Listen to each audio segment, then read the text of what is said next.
Polisi selidiki dugaan pelecehan seksual di rumah sakit swasta di Malang. Jelang pelaksanaan ibadah haji, persiapan asrama haji sudah 80%.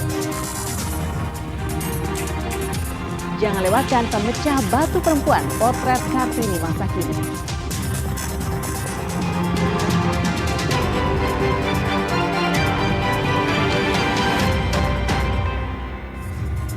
Halo, saudara, apa kabar Anda hari ini? Kompas Jatim kembali hadir di hadapan Anda. Selain 3 informasi utama tadi, tim redaksi kami telah menyiapkan sejumlah informasi penting dan inspiratif lainnya untuk Anda. Bersama saya Firjian Kusuma, kita jelang Kompas Jatim di Kompas TV Independen Terpercaya.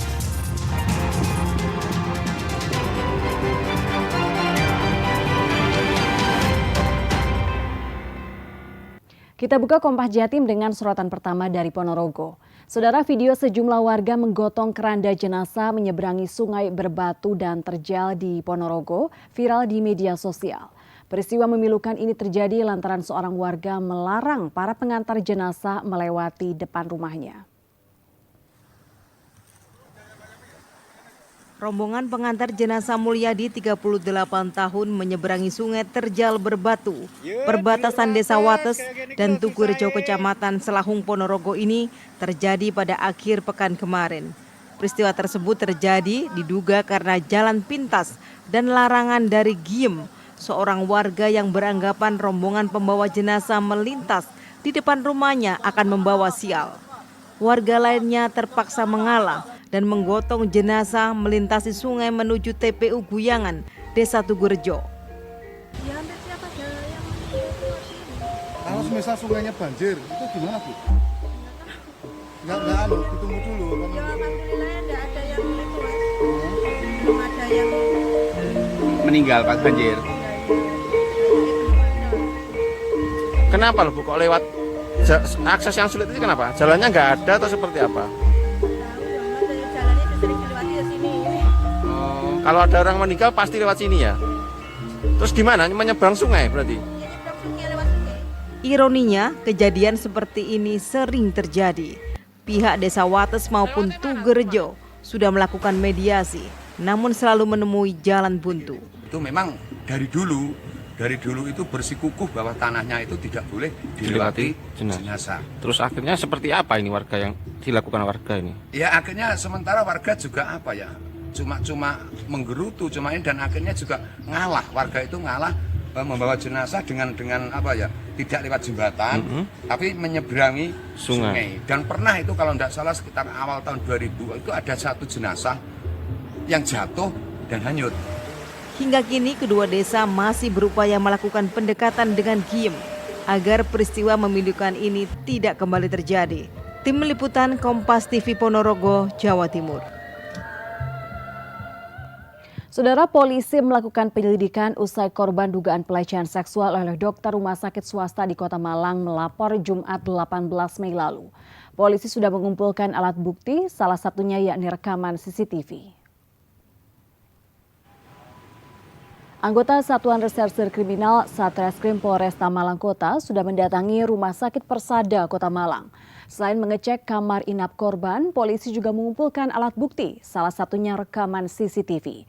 Kini polisi masih mendalami kasus dan segera memanggil Dr. AY jika sudah selesai memeriksa keterangan saksi-saksi. Ini karena dugaan pelecehan seksual terjadi pada tahun 2022, sehingga analisa rekaman CCTV tengah dilakukan.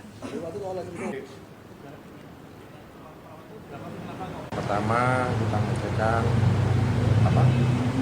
ruangan ya atas pelaporan dari korban, ruangan yang diduga tempat untuk melaksanakan pelecehan seksual. CCTV Pak ada di? Ya, secara otomatis kita mengikuti CCTV juga kita cek, kita kumpulkan semuanya untuk dilakukan analisa biar menentukan siapa saja saksi yang pada saat itu melihat, mendengar kejadian dugaan pelecehan. Sebelumnya diinformasikan video seorang perempuan yang mengaku dilecehkan dokter di rumah sakit elit di Kota Malang viral di media sosial. Terkait hal ini, Ikatan Dokter Indonesia (IDI) menegaskan akan memberi sanksi tegas pada pelaku jika terbukti bersalah. Inilah tangkapan layar dari media sosial Instagram yang viral. Dalam unggahan ini, korban yang berwisata ke Kota Malang harus dirawat inap di salah satu rumah sakit swasta elit karena vertigo. Korban mengaku dilecehkan seorang dokter jaga IGD pada September 2022. Saat itu, korban tengah rawat inap di ruang VIP, didatangi oknum dokter tersebut dan diminta membuka baju. Korban digerayangi menggunakan stetoskop dengan modus pemeriksaan detak jantung. Bahkan diduga dokter tersebut merekam dan memfoto pelecehan seksual lewat ponselnya. Ketua Ikatan Dokter Indonesia (IDI) Cabang Malang, Sasmojo Widito, sudah mengetahui kasus ini. Ia menegaskan akan memberikan sanksi sesuai aturan jika terbukti melanggar norma profesi. Memang harus ikut norma. Ada 3 norma besar, norma hukum, bisa hukum pidana perdata yang mesti diikuti. Norma disiplin profesi, norma etika, semua kan harus kita ikuti. Pelanggaran terhadap satu atau kombinasi dari beberapa norma ini pasti menyebabkan seseorang tidak profesional. Maka seorang tidak profesional memang harus dibina. Selanjutnya kemudian dinilai apakah bisa diperbaiki atau tidak. Sementara itu, korban melalui kuasa hukumnya akan melaporkan kasus ini ke polisi. Meski sudah 3 tahun, namun korban merasa trauma hingga saat ini. Jelas, kita secepatnya akan mengambil langkah hukum ya, pidana. Karena kita duga dokter ini telah melanggar undang-undang tindak pidana kekerasan seksual, pasal 6 dan pasal 14. Nanti bisa dibaca di situ bahwa adanya relasi kuasa ya, adanya mungkin muslihat, sehingga korban ini seolah-olah harus melakukan hal tertentu.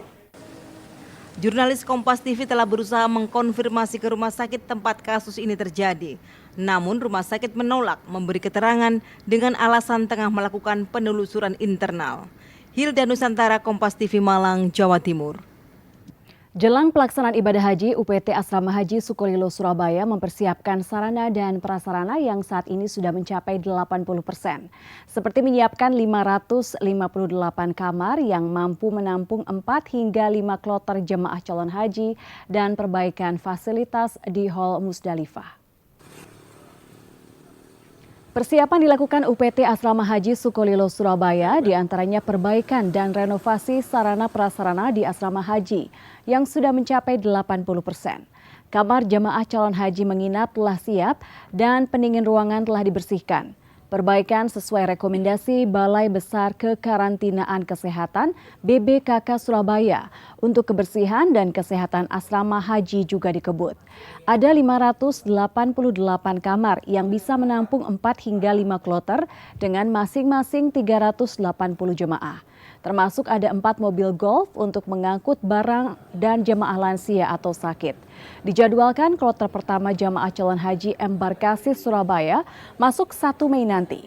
Asrama Haji Embarkasi Surabaya akan melayani 36.518 jemaah yang terbagi 93 kloter jemaah asal Jatim, 2 kloter asal Bali, dan 2 kloter asal NTT. Sudah berapa persen persiapan? Kalau kita sudah ya 85% lah, tinggal nunggu kanopi yang menghubungkan antara Musdalifah dan Mina tadi. Itu tinggal atapnya, tinggal pemasangan atap. Mungkin 1 minggu ini mungkin selesai. Rencana masuk kapan Pak? Jamaah tanggal 1. Tanggal 1? Tanggal pukul 7.30 pagi ya? Pagi. Itu Kloter pertama? Iya, kloter 1. Dari? Itu belum ada.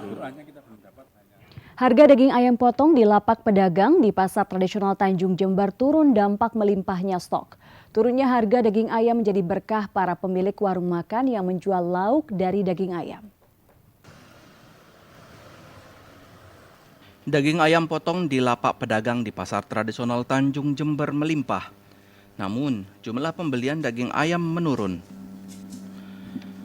Pasokan di lapak pedagang melimpah, tak sebanding pembelian menjadi penyebab harga daging ayam potong turun. Harga daging ayam kini turun dari Rp40.000 per kilogram menjadi Rp23.000 per kilogram. Bu, ini turun harga kenapa? Ya pasokan banyak, ayamnya tuh banyak. Yang beli itu yang nggak ada. Oke. Ya. Terus numpuk ini Bu ya? Ya numpuk sekali lah. Ini sejak kapan turunnya? Turun dapat 3 hari. Yang turun. Kira-kira terus turun sampai kapan ini? Yang kurang tahu ya. Turunnya harga daging ayam menjadi berkah bagi pembeli, salah satunya pemilik usaha warung makan yang menjual masakan berlauk ayam. Ini beli ayam untuk apa ini Pak? Dijual lagi. Untuk lalapan ya Pak? Iya, untuk lalapan. Dijual Pak, lagi. ini harga turun gimana Pak? Ya Alhamdulillah, sekarang 23. Sebelum Lebaran tuh 38-40. Sempat tembus 40 ya? Iya. Sebagai pedagang makanan, turunnya harga ayam ini bersyukur Pak ya? Alhamdulillah, iya. Jerawan, sayap, dan kaki ayam yang biasanya dijual terpisah juga turun harga. Harga jerawan hati ayam saat ini Rp1.000 per biji, sebelumnya Rp2.000. Ceker ayam Rp15.000 dari harga Rp20.000 per kilogram dan kepala ayam dari harga Rp10.000 turun menjadi Rp8.000 per kilogram. Hernawan Mustika, Kompas TV Jember, Jawa Timur. Serapan gabah kering di sentra penggilingan padi milik Bulog Jember tembus 59.300 ton. Jumlah ini melampaui target 250% dengan rata-rata 4.300 ton per hari. Hal tersebut karena harga pembelian pemerintah Rp6.500 menjadi daya tarik petani menjual hasil panen ke Bulog. Memasuki masa panen raya, serapan gabah kering di sentra penggilingan padi milik Bulog Jember ini meningkat tajam.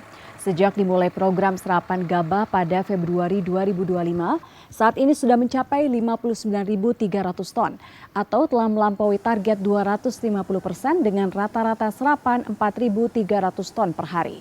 Bulog membeli gabah kering sawah petani sebesar Rp6.500 per kilogram, sesuai dengan instruksi Presiden nomor 6 tahun 2025. Tingginya serapan gabah kering petani juga dampak kerjasama dengan TNI melalui Bintara Pembina Desa Babinsa.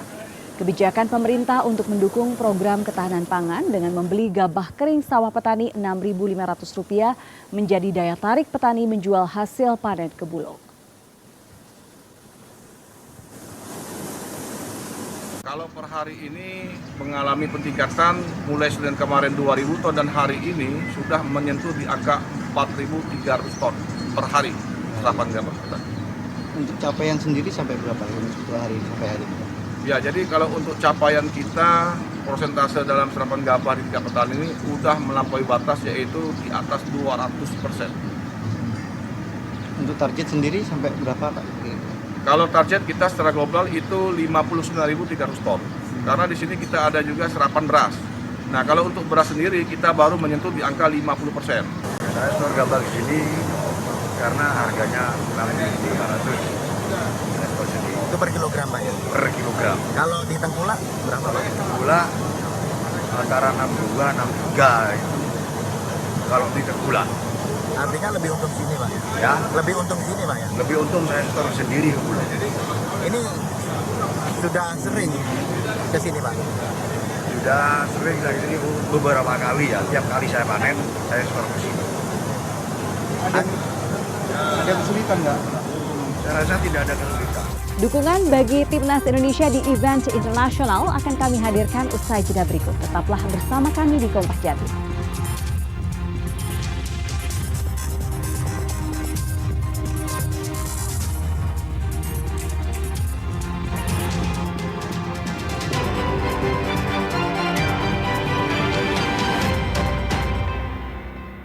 Saudara, peringatan Hari Kartini bisa dilakukan dengan berbagai cara. Salah satunya dengan memakai busana adat Jawa yang dilakukan pegawai SPBU di Kabupaten Madiun saat melayani pembeli BBM.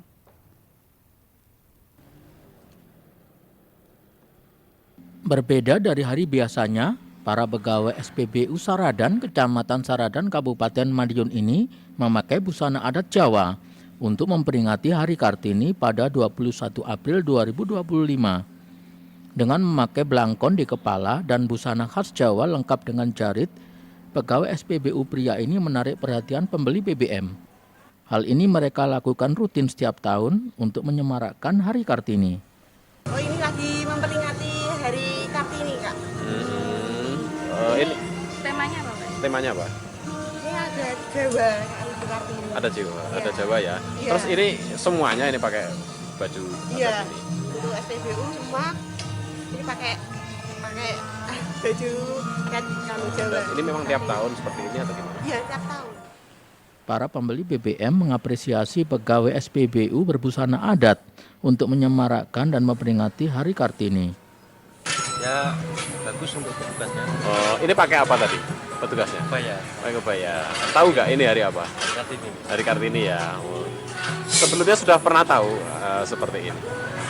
Sudah ya. Tapi tiap tahun biasanya memang seperti ini ya. Kalau Mas perjalanan dari mana ke mana? Ini dari Madiun mau ke Malang. Pegawai SPBU bangga dengan busana adat yang mereka kenakan untuk merayakan Hari Kartini dan ikut melestarikan busana adat warisan leluhur bangsa Indonesia. Imam Iswanto, Kompas TV Madiun, Jawa Timur. Sementara itu, Saudara, peringatan Hari Kartini telah dilakukan 21 April kemarin dan kini akan kami hadirkan potret Kartini masa kini yang berasal dari Jember. Di kabupaten ini ada seorang ibu rumah tangga yang bekerja tidak biasa dilakukan perempuan, yakni sebagai pemecah batu. Pekerjaan yang membutuhkan tenaga kuat harus dilakukan demi memenuhi kebutuhan hidup sehari-hari meski penghasilan hanya Rp30.000 per hari. Seperti inilah pekerjaan pemecah batu yang setiap hari dilakukan Rusmini, warga Dusun Pulangan, Desa Sumberkalong, Kecamatan Kalisat, Jember. Sejak pukul 7 pagi hingga 4 sore, perempuan 52 tahun ini harus mengerahkan tenaganya mengumpulkan sisa potongan batu dari tempatnya bekerja untuk dipecah kecil-kecil. Rusmini dan suaminya Paito, 60 tahun, telah bekerja sebagai pemecah batu selama kurang lebih 15 tahun. Sebuah pekerjaan yang layaknya dilakukan laki-laki, namun harus dilakukan Rusmini demi memenuhi kebutuhan hidup sehari-hari, meski dengan upah Rp30.000 per hari. Pecahan batu kecil-kecil tersebut nantinya akan dikirim ke proyek pembangunan sebagai bahan campuran pengecoran. Ya, pekerjaannya notok batu ini ngecil-kecilin batu buat cor gitu. Apa kesulitannya, Bu? Kesulitannya batunya ini keras, kadang kena tangan, matoknya gini, kadang matoknya ke mata. Udah berapa lama, Bu, dari pekerjaan seperti ini? Lama sudah, ada 15 tahunan. Kenapa, Bu, Ibu memilih pekerjaan seperti ini? Ya gimana lagi? Ini tidak kesulitan, ini kan pekerjaan laki-laki, Bu. Iya, ini pekerjaan laki-laki, memang sudah ada kerjaan lagi. Sebagian besar pemecah batu adalah laki-laki. Mereka kerap kasihan kepada Rusmini dengan segala keterbatasan fisik dan tenaganya sebagai perempuan. Ya, saya di sini para ibu-ibu itu kasihan. Itu pemecah batu semua gitu. Ada 50 orang di sini itu. Bagi ibu-ibu kasihan semua ada. Yang namanya cari nafkah di sini itu. Untuk kehidupan sehari-hari itu, Pak. Ya, itu dah. Pak, sempat merasa gimana, Pak? Canggung nggak bekerja? Iya, canggung saya kepada ibu-ibu sini semua itu. Karena berusaha itu di sini semuanya pemecah batu itu. Saya sebagai laki-laki itu kasihan sama ibu-ibu itu. Yang mau dikasih nggak ada gitu. Rusmini merupakan satu dari puluhan perempuan pemecah batu di Dusun Pelalangan, Desa Sumberkalong, Kecamatan Kalisat, Jember. Para wanita tangguh ini merupakan potret Kartini masa kini. Tim Liputan Kompas TV Jember, Jawa Timur. Dari sorotan olahraga diinformasikan penggawa Timnas U17 Muhammad Zahabi pulang ke kampung halamannya di kawasan Cikunir, Bekasi, Jawa Barat. Kepulangan pemain klub Persija Jakarta ini disambut meriah warga Kota Bekasi. Usai bermain di Piala Asia 2025, pemain timnas U17 Muhammad Zahabi Goli pulang ke rumahnya di Kampung Cikunir, Kota Bekasi pada Sabtu pagi. Kepulangan Goli disambut meriah oleh warga Bekasi. Warga yang sudah menunggu kedatangan Goli pun langsung berebut meminta foto bersama sebagai ungkapan rasa bangga atas prestasi Goli membawa nama baik daerah tempat tinggal mereka. Goli menyampaikan terima kasihnya atas dukungan seluruh masyarakat dan keluarga kepada Timnas U17. Dia juga bilang bangga bisa membawa Timnas U17 masuk ke Piala Dunia. Penyambutan Goli juga dihadiri oleh Wali Kota Bekasi, Tri Adianto. Tri Adianto mengatakan penyambutan dilakukan sebagai apresiasi kepada salah satu bibit muda di dunia sepak bola. Tri Adianto berharap prestasi dari bibit muda terus bermunculan hingga bisa membawa harum nama Indonesia ke tingkat dunia. Langkah Timnas U17 memang terhenti di babak perempat final Piala Asia U17 2025 setelah mengalami kekalahan 0-6 saat melawan Korea Utara. Namun, Timnas U17 di fase grup Piala Asia U17 2025 menyapu poin sempurna setelah menang melawan Korea Selatan, Yaman, dan Afghanistan, hingga berhasil meloloskan Timnas U17 ke Piala Dunia 2025 mendatang. Alexander Blegur, Kompas TV, Bekasi. Aparel olahraga Mills terus berinovasi untuk mendukung timnas Indonesia di beragam event internasional. Pernyataan ini disampaikan dalam peluncuran koleksi musim gugur 2025 dan perkenalan kembali kerjasama Mills dengan NOC Indonesia di Jakarta. Aparel olahraga dalam negeri Mills berkomitmen untuk terus berinovasi mendukung tim nasional lintas cabang olahraga di ajang multi-event internasional. Pernyataan ini disampaikan CEO Mills, Chia Kong Hao, dalam peluncuran koleksi produk musim gugur 2025 di Jakarta. Sebelumnya, aparel ini telah menjalin kerjasama dengan NOC Indonesia untuk ajang multi-event internasional Asian Winter Games 2025. Pada ajang ini, jersey atlet didesain dengan sedemikian rupa untuk menahan suhu dingin. Inovasi seperti ini akan terus dikembangkan secara spesifik untuk menunjang performa atlet sesuai cabang olahraga dan lokasi pertandingan. Jenama lokal ini juga akan kembali menjadi penyedia jersey timnas untuk SEA Games 2025. Mills sebelumnya juga telah menjadi penyedia aparel bagi cabang olahraga atletik, panjat tebing, dan tenis. Sementara di sepak bola, koleksi spesial juga dirilis bersama punggawa Persib Mark Klok dan pemain timnas Sandy Walsh. Tim Liputan Kompas TV. Kuliner manis dan gurih jajanan Surabi Imut akan kami hadirkan usai jeda berikut. Tetaplah bersama kami.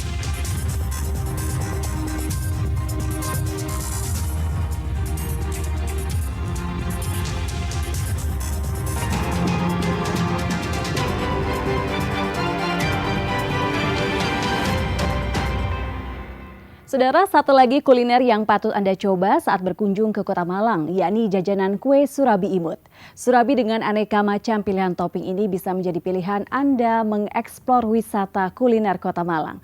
Dan informasi ini sekaligus menutup jumpa kita di Kompas Jatim hari ini. Jangan lupa saudara untuk menyaksikan live streaming kami di kompas.tv dan channel YouTube Kompas TV Jawa Timur. Kompas TV independen terpercaya. Saya Virgianti Kusuma. Sampai jumpa. Surabi Imut terletak di Jalan Cokroaminoto, Gang 4 Klojen, Kota Malang. Meski berada di dalam sebuah gang, tak sulit untuk menemukan Surabi Imut yang sudah ada sejak tahun 2005 silam. Letaknya yang berada di pusat kota membuat Surabi Imut ini sangat dikenal oleh pecinta kuliner di Malang Raya. Haryanto, penjual Surabi Imut ini masih menggunakan cara tradisional untuk memasak surabi. Adonan surabi yang cair dituang ke dalam cobek tanah liat lalu ditutup. Cara dan peralatan masak yang masih tradisional ini dipercaya membuat cita rasa surabi tetap terjaga. Surabi yang merupakan jajanan tradisional berpadu dengan topping aneka rasa yang bisa dibilang kekinian, seperti coklat, keju, susu, hingga pandan. Dari awal berjualan, Haryanto terus berkreasi hingga menghasilkan 40 rasa surabi. Kerja di Bandung, pulang usaha sendiri. Jadi pulang kembali Malang harus bisa usaha sendiri. Akhirnya memilih Surabi Imut. Iya. Belajarnya dulu di sana berarti ya? Iya, di Bandung. Pak, rasa apa aja yang ada di Surabi Imut ini? Dulu bukannya awalnya cuma 14 macam, sekarang jadi 45 macam rasa topping. Rasa surabi yang gurih dengan kombinasi aneka topping manis membuat surabi imut menjadi jujukan para pecinta jajanan. Seperti Yunita yang datang bersama anak-anaknya dari Banyuwangi. Menurutnya, surabi imut ini berbeda dengan surabi yang biasa ada di Banyuwangi. Di rumah itu cuma gula merah gitu aja, kalau di sini tuh banyak. Jadi yang durian, coklat keju, coklat pisang keju, banyak. Untuk satu porsi surabi imut ini dijual mulai dari harga Rp2.500 hingga Rp10.000. Harga tersebut tergantung dari topping yang dipilih. Selain surabi, ada juga pisang bakar yang juga tak kalah menarik untuk dicicipi. Dedi Prasetyo, Kompas TV Malang, Jawa Timur.